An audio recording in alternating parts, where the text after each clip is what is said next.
In nod to Turkey, the Pentagon also said U.S. was reviewing adjustments in arms for Syrian Kurdish forces. The United States plans to reduce military support for groups fighting the Islamic State group in Iraq and Syria, White House spokeswoman Sarah Sanders said on Monday.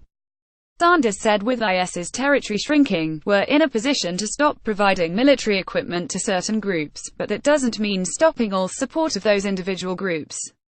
On Friday, Turkey said President Donald Trump told President Recep Tayyip Erdogan in a phone call that he had issued instructions that weapons should not be provided to the Syrian Kurdish YPG fighters, which Ankara views as a threat.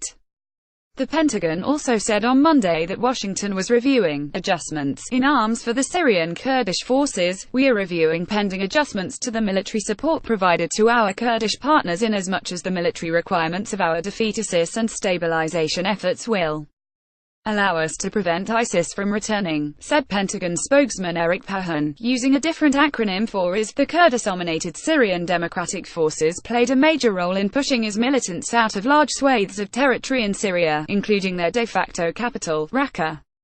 Earlier on Monday, Turkish Deputy Prime Minister Bekir Bozdağ said Friday's call between Trump and Erdogan was a turning point in strained ties between the two countries, but Washington must honor a pledge to stop providing weapons to the Syrian Kurds. The "we will not give weapons" remark from a U.S. president for the first time is important, but it will lose value if it is not implemented. It would be deceiving the world, Bozdağ said.